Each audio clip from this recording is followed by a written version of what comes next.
Hoy quisiera que compartiéramos un tema que es fundamental en nuestra vida. Comuniquemos lo que sentimos.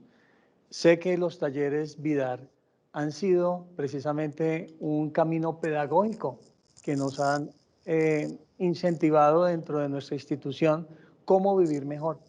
Y ese estilo de vida, que es un estilo de vida saludable muy actual del que se habla, indudablemente nos lleva a reflexionar sobre este tema.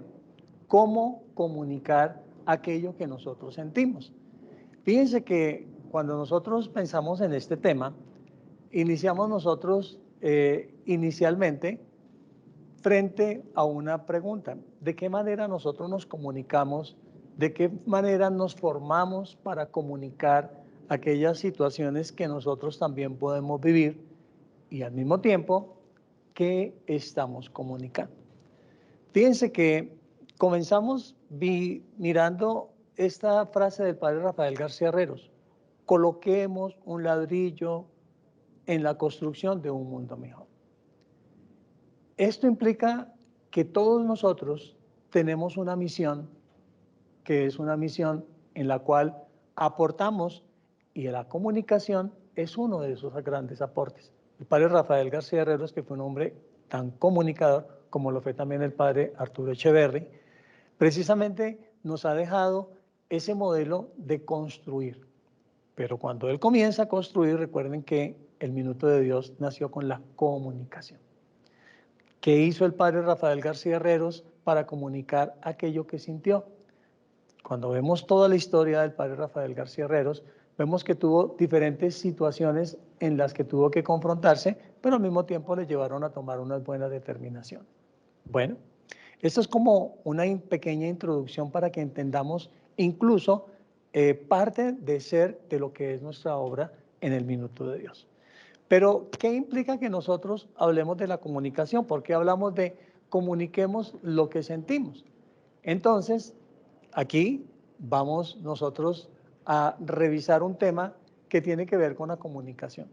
La comunicación no solamente es aquello que en algún momento nos enseñaron entre el receptor y el emisor, sino que el primero que necesita verificar de qué forma tiene las habilidades y las competencias para comunicar un mensaje somos cada uno de nosotros. Y como cada uno de nosotros es una estructura compleja, es una estructura holística también. En esa estructura holística, indudablemente, allí aparece una base fundamental, que es aquella que nos da carácter y que nos da identidad. Esto lo conocemos como la autoestima. ¿Por qué? Porque fíjense que ella nos dice, es el motor y es el fruto de todas nuestras experiencias. Cada vez que nosotros tenemos una experiencia de vida, aparece en nosotros la capacidad para revisar cómo nos sentimos, cómo comunicamos aquello que sentimos. Seguramente ustedes hoy han llegado a su trabajo, han llegado a su oficina, han tenido situaciones en su hogar, han tenido situaciones con su vida de pareja, han tenido situaciones seguramente con los hijos, han tenido situaciones con alguna persona, digamos, de su mismo trabajo. Y eso es fundamental porque indudablemente aparecen todas las experiencias que construimos nosotros cada día. Y como la autoestima tiene que ver precisamente con una pregunta, la primera pregunta es ¿cómo me veo? Según cómo yo me vea, entonces allí apareceré como una persona que tengo capacidad, que tengo posibilidad, que he sido, diríamos, también creado para que tenga la habilidad y tenga esa competencia de lo que el mundo llama éxito. Estoy hablando en términos de lo que el mundo aparece. Muchas veces hemos escuchado, preparémonos para ser exitosos. Apuéstele usted a ser exitoso. Pero fíjense que ese es el término que usualmente nosotros hemos escuchado y al mismo tiempo lo hemos multiplicado. Y siempre nos hablan de ser exitosos frente a las metas que nos proponemos. Esto lo vamos a ver, digamos, de esta forma en el sentido que el mundo le da. Más adelante vamos a mirar qué implicaciones tiene esto para el Evangelio. El saber cómo me veo me lleva a darme un valor. Y el valor es aquello que sencillamente se merece. Valor es aquello que sencillamente tiene una razón también de ser. Y cada vez que nosotros hablamos del valor, entonces empezamos a darnos cuenta que en ese valor indudablemente aparecerá en cada uno de nosotros también esa capacidad para poder descubrir allí, en ese valor, de qué forma nosotros estamos generando también esos juicios. Por eso, cuando me valoro, me doy cuenta si en mí hay una ilusión, si en mí hay un animus, es decir, esa presencia espiritual, que es la que me conduce indudablemente a hacer, a confrontar, a revisar si me arriesgo, a revisar si soy capaz de dar ese primer paso.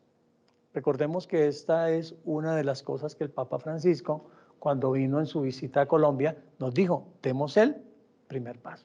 Y ese primer paso tenía que ver precisamente con una realidad que ha vivido Colombia, las situaciones de violencia, las situaciones, diríamos, de secuestro, las situaciones en las que nuestro país ha ido viviendo durante muchos años también una historia que no es la mejor para nosotros dentro de nuestra cultura, que muchas veces seguramente está tildada por esas situaciones de violencia, por esas situaciones del narcotráfico, por esas situaciones en las cuales cuando nosotros salimos fuera del país como que nos tildan y nos dice, este es así.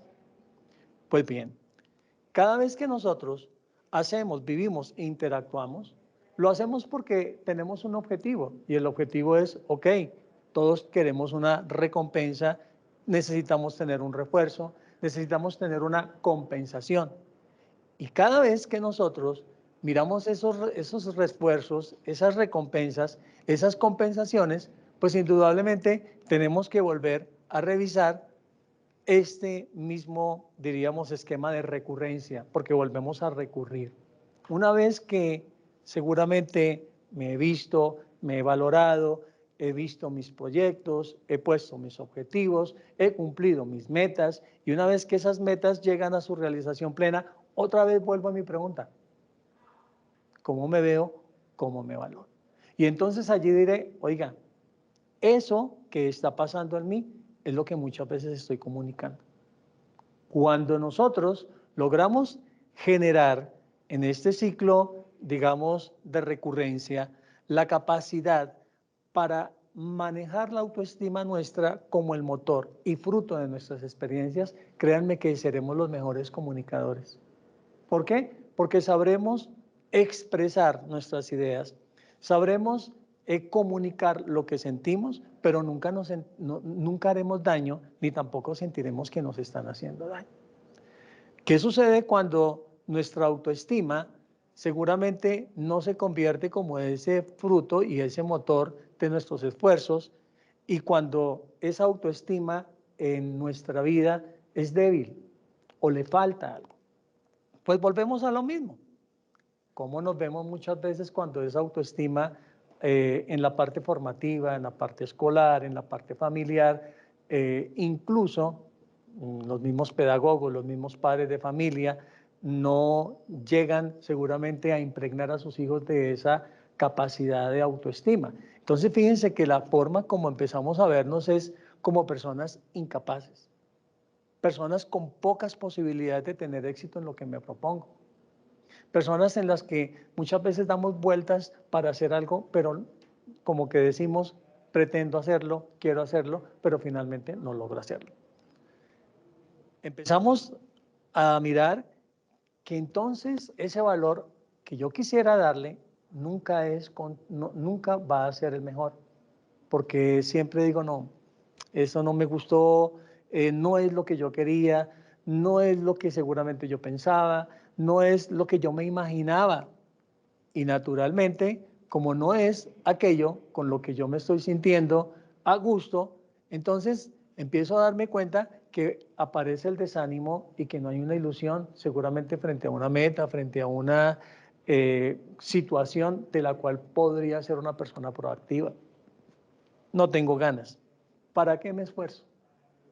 ¿Para qué voy a seguir insistiendo?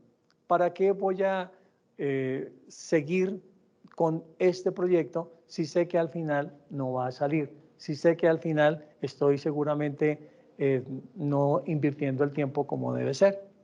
Y entonces, pues ante ese tipo de situaciones aparecen estos tipos de actitudes. Evito, escapo, pospongo.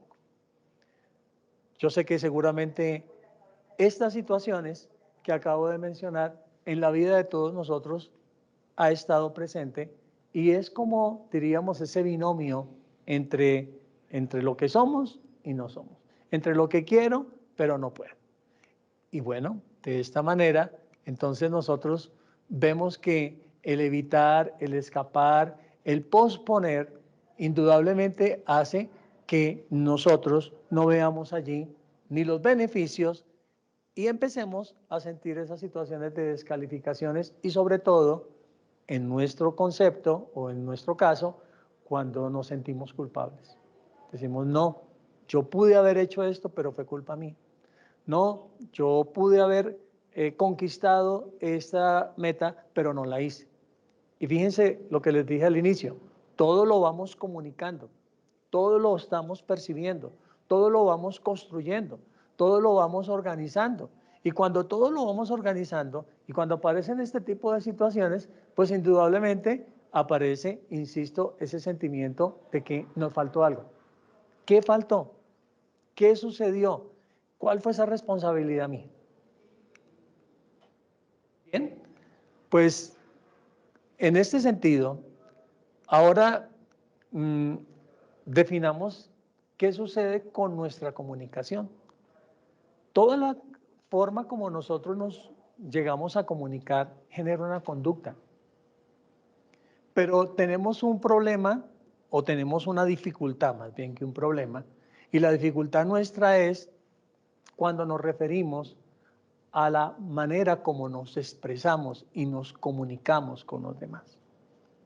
Fíjense, verá que normalmente si tenemos nosotros que tomar una dificultad, siempre estamos buscando no solamente la persona doliente y responsable, sino decimos, fulano de tal es. Y cuando hablamos del problema, si es una situación familiar, es que fue tu culpa, o es que fue mi culpa, o fue la culpa del niño, o fue la culpa del profesor, o fue la culpa del jefe. Siempre estamos buscando un culpable. Sin embargo, se nos olvida que las conductas que nosotros podemos generar son conductas que están relacionadas dentro de la escala del comportamiento con situaciones que se presentan. Entonces, si nosotros definiéramos qué entendemos por conducta para poder mirar de qué manera nosotros entendemos qué es una conducta, primero tenemos que ubicarnos en la situación. ¿Y qué es una situación? La situación es precisamente ese acontecimiento, esa circunstancia real, de la cual nosotros sabemos que tenemos que hacer referencia. Casi nosotros hacemos siempre referencia a las personas, pocas veces hacemos referencia a las situaciones. Sin embargo, una situación nos lleva a nosotros a pensar, ejemplo, esta es nuestra situación, tenemos unas personas que están aquí, llega el pensamiento, ¿cuál es mi pensamiento? Estaremos interesados en el tema, los que están allí seguramente a través también de nuestro Teams. El pensamiento del conferencista aquí es, ¿será que estamos escuchando todo? ¿O será que seguramente mientras él está haciendo la conferencia, otra persona está respondiendo un correo, está respondiendo una llamada, está teniendo una cosa? Sin embargo, estamos hablando de dos situaciones diferentes. Aquí porque los veo, porque nos estamos, digamos, visualizando. Y en esa visualización, pues seguramente mi pensamiento en este caso es, estamos poniendo atención y está interesante el tema. Y luego, cuando miramos ese tipo de pensamiento, en el pensamiento interpretamos, valoramos, enjuiciamos, lo hacemos en función de múltiples criterios que tengamos nosotros, personales, o que los hemos construido, que los hemos aprendido, o que van evolucionando a lo largo de toda nuestra vida. Por eso decimos que cada día que va pasando, la experiencia nos va marcando y nos va dando lecciones de vida. En esa situación, en ese pensamiento, indudablemente también va a aparecer el sentimiento, que son las interpretaciones que no caen en saco roto, que es lo que nos lleva a nosotros también a expresar de un modo diferente lo que estamos pensando. Por eso, cuando nosotros ante una situación de amistad llegamos, normalmente esa persona viene el pensamiento, llegó mi amigo. La forma como lo expreso en ese sentimiento, ¿cierto? Ha sido un abrazo, ha sido para nosotros en nuestra cultura, aquí en Colombia, la cultura del abrazo. En otras culturas no, en otras culturas sencillamente es una seña y con eso me dijo todo. No es necesario expresarlo de otra forma. Y entonces, en ese pensamiento en el cual nosotros estamos realizando formas diferentes de la función de lo que estamos nosotros pensando, aparece en ese pensamiento y aparece en ese mismo tipo, diríamos, de comportamiento, un sentimiento que me vuelve otra vez a llevar a ese esquema, digamos, de volver a pensar, y al mismo tiempo los dos se van a unir para que nosotros tengamos una acción. ¿Por qué lo voy a hacer? ¿Para qué lo voy a hacer? ¿Cómo lo voy a hacer? Pedagógicamente, ¿cómo comunico? A veces nosotros tenemos las ideas, pero no las sabemos expresar. Ejemplo, si para nuestros colaboradores, especialmente de nuestras unidades, si nosotros tenemos una autoridad y esa autoridad a nosotros se nos ha dado ante una situación, ese pensamiento de esa situación es para que nosotros le demos esa impronta de lo que es la esencia del minuto de Dios. ¿Por qué? Porque hay un pensamiento, o diríamos hay una política organizacional que busca que nuestras acciones sean mejores y que esas acciones sean acciones humanas.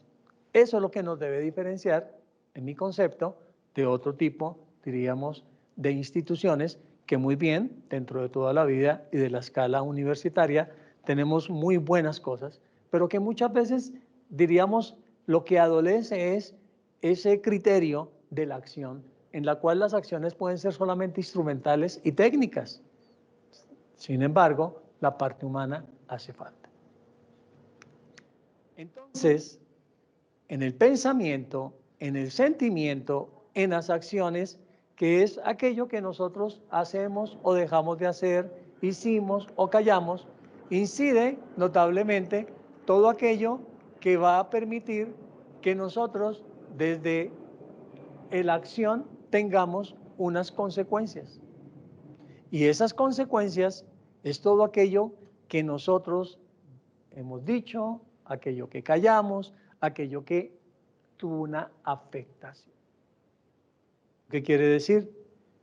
Que esa afectación de palabra, de pensamiento y de obra no es ajena a lo que nosotros usualmente hacemos en la liturgia. ¿Se han dado cuenta que en la liturgia, cuando uno dice en el sentido de haber transgredido, diríamos, aquello que para nosotros es la regla de las reglas, que es la caridad, que es el amor que dice San Juan Eudes, nosotros decimos, es que yo transgredí y soy consciente de esa situación que en ese pensamiento, que en ese sentimiento, que en esa acción omití. Por eso decimos que es de pensamiento, palabra, obra y omisión. Porque fueron transgredidas por mi responsabilidad. Entonces, ese tipo de expresión, de esa conducta, sabemos que es la que nos lleva a unas consecuencias y a unos efectos. No solo para nosotros, sino también una serie de efectos y consecuencias para los demás. Y esto sí que me parece importantísimo. Porque fíjense que cuando nosotros no sabemos tener una comunicación de las situaciones y entonces comunicamos lo personal y hacemos daño a las personas, eso tiene una incidencia social. Y fíjense que por eso nuestro país está viviendo cada día la violencia más. Estamos, diríamos, transgrediendo esa ley de la caridad que hace falta verificarlas en las situaciones. que hace falta revisar en esas mismas situaciones cuáles han sido las consecuencias para hacer acciones reparativas. Por eso decimos, dentro de toda esa justicia, la justicia es acción reparativa, pero no volverla a hacer. Por eso son acciones de reparación. Acciones en las que nosotros sabemos que allí, en esas consecuencias sobre los demás, sobre lo que nos rodea, lo ha dicho el Papa Francisco, es un diálogo urgente. Ahí está Laudato Si, ahí está Tutti Fratelli, que hemos escuchado en las últimas encíclicas del Papa Francisco, que nos invita precisamente a darnos ese espacio de dialogar, a ese espacio de saber comunicar desde lo que somos nosotros para volver a recuperar esa casa en común. ¿Cuál es esa casa en común? Sería nuestra pregunta. Y entonces, esa casa en común indudablemente nos va a llevar a darnos cuenta que necesitamos nosotros modificar en nuestras disciplinas, que necesitamos comunicar en nuestro comportamiento, que necesitamos modificar en nuestra conducta aquello que ha afectado a la realidad. ¿Cuál? Llámese realidad personal, llámese realidad familiar, llámese realidad social, llámese realidad ambiental. Entonces, si ese es nuestro filtro, a través del cual nosotros necesitamos aprender a ver, a veces ese ver no puede quedarse solamente desde el punto de vista individual, porque sería un personalismo, sería caer únicamente en un subjetivismo. Y el Papa nos está invitando a todos precisamente a que nosotros nos sentemos a dialogar sobre las situaciones. Nos está invitando para que nos miremos como hermanos. Nos está invitando para que nos demos cuenta que los valores del Evangelio son esos valores universales que en términos de los derechos humanos están ahí presentes. ¿Por qué? Porque no son ajenos ni son, diríamos, incoherentes con toda la propuesta de Jesús que nos da cuando nos habla de la construcción del reino. Entonces, ¿cómo comunicar lo que sentimos? Esa sería nuestra pregunta, a la luz del Evangelio. ¿Cómo lo hacemos?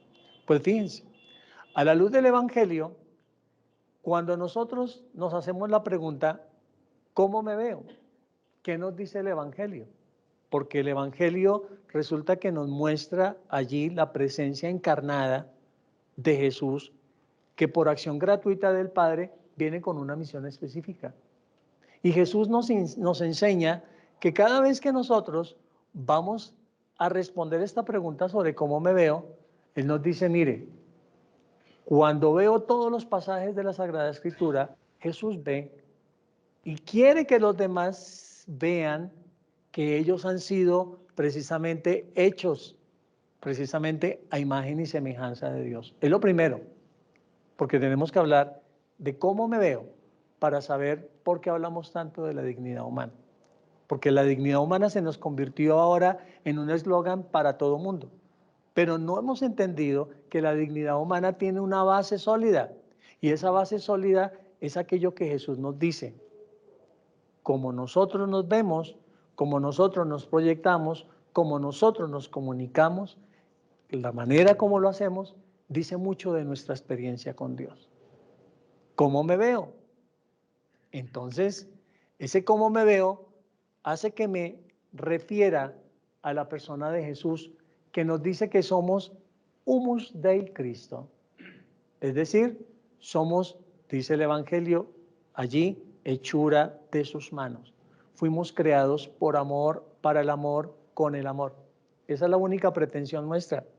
Pero no es una pretensión sentimentalista, no es una pretensión, diríamos, únicamente expresiva en la que se quede allí en la afectividad. El amor de Jesús no es afectivo. El amor de Jesús no es únicamente afectivo, perdón. El amor de Jesús es afectivo y efectivo. Afectivo porque su primera relación es con Dios Padre, en el cual él sabe que su humanidad es una humanidad que se encarna de la gracia de Dios. Y entonces por eso nos dice allí a nosotros, ¿cómo me veo? A la luz del Evangelio. O me veo a la luz del Evangelio, o me veo a la luz seguramente de lo que el mundo nos puede proponer. ¿Cómo me valoro?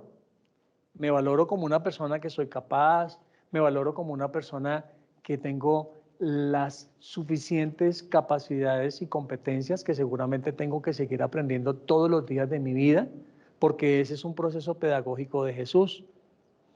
Hay una palabra teológica que me gusta mucho, que se llama la mistagogia de Jesús. Y la mistagogia es la forma como Jesús muestra esa pedagogía desde su acción, pero desde la experiencia que tiene con Dios. Y eso se llama oración. Entonces, cuando hablamos de cómo me valoro, Jesús nos dice, mire, hay que esforzarse por ser mejor persona cada día. ¿Recuerdan el pasaje del Evangelio? Ancha es la puerta, ¿cierto? Pero cuando nos invita a pasar por la puerta angosta, nos dice él que por esa puerta angosta en la cual nosotros debemos pasar, es esa puerta que nos lleva a ser mejores personas, porque seguramente necesitamos nosotros aprender cada día en ese camino pedagógico la forma como podemos comunicarnos mejor. Todos tenemos unos estilos, estilos para reír, estilos para hablar, estilos para predicar, estilos para orar, estilos para caminar, pero no quiere decir, perdón, que sean los únicos y que sean los exclusivos. Por eso, para Jesús, el que nosotros nos demos cuenta que somos ese humus de Cristo, es que somos esa primera parte de la tierra, que es el humus, donde hay posibilidad de que nosotros podamos recibir en esos dones que Dios nos da y en todos, diríamos, esos talentos que nos decía este domingo el Evangelio. Esos talentos es para que los pongamos a producir, pero son talentos que nos lleva a que nosotros no evitemos, no escapemos y no pospongamos. Eso fue lo que le pasó en la parábola de los talentos, ¿recuerdan? Aquel que le dio un talento. Su autoestima no pudo, no soy capaz. Aquí está, Señor, sé que eres un hombre exigente, sé que siembras y sé que pides y sé que sencillamente en esa exigencia me dio miedo y te lo entrego. Bueno, de la misma manera la vida, pues a nosotros nos va mostrando que en esa comunicación, cuando nosotros hacemos, cuando nosotros proponemos, cuando nosotros confrontamos, cuando nosotros hacemos, esto tiene un término feliz porque nos lleva a una matriz de deificación. ¿Y qué es una matriz de deificación? Tanto ustedes como yo, que sabemos seguramente de todos los procesos de gestión de calidad, esa matriz nos lleva a darnos cuenta que necesitamos verificar cada día, que necesitamos revisar nuestros indicadores, que revisamos en esos indicadores esas debilidades que tienen que necesariamente irse transformando, pero que para eso necesitamos cada día aprender a pensar de qué forma lo podemos hacer mejor. Y no solamente individual. Por eso esa palabra colaborativa es fundamental para todos ustedes y nosotros. Por eso ustedes no son los trabajadores, ustedes son los colaboradores, porque si sus acciones, que son de colaboración con nosotros dentro de la obra del minuto, no fueran esas acciones en las que cada uno hace su mejor esfuerzo, créanme que la obra del padre Rafael García Herreros solamente sería una ilusión y no hubiera sido una realidad. Pero gracias a cada esfuerzo de ustedes, gracias a esa matriz de edificación, es que nosotros quisiéramos que también hiciéramos dentro de nuestra propuesta una respuesta a esa pregunta. Ok, ahora viene la pregunta final para todos. Todos hacemos parte de esta obra. ¿Cómo me veo en esta obra? Me veo con un liderazgo, me veo porque quiero ser, diríamos, la máxima autoridad, me veo porque quiero dentro de toda esta obra escalar una posición, tener un buen salario, que me paguen lo máximo, manejar los recursos económicos. ¿Cómo me veo? Porque recordemos que todos nosotros tenemos, en teoría, tenemos un deber, y el deber es cómo nos diferenciamos también nosotros como colaboradores de esta obra, en la cual, dice el padre Rafael García Herreros, necesitamos tener un minuto siquiera para Dios. Y que cada minuto que nosotros tengamos de Dios, indudablemente sean esos minutos en los que nosotros podamos ver una oportunidad para ser constructores sin beneficio, excepto el único de saber que lo que hemos hecho, lo hemos hecho bien. Bueno, yo soy como muy concreto en mi forma de expresarme en esto. Si hay algunas preguntas, si ustedes tienen alguna acotación que hacer, si hay algo que quieran seguramente adicionar, recibo pues en este momento con todo ese amor de Dios la forma, digamos seguramente como ustedes también quieran replicar o quieran seguramente también responder frente a las inquietudes que se les hayan ocurrido o que tengan en su corazón. Igual pues espero haber dado un poco en el objetivo para responder a esa pregunta. ¿Cómo comunicamos lo que sentimos?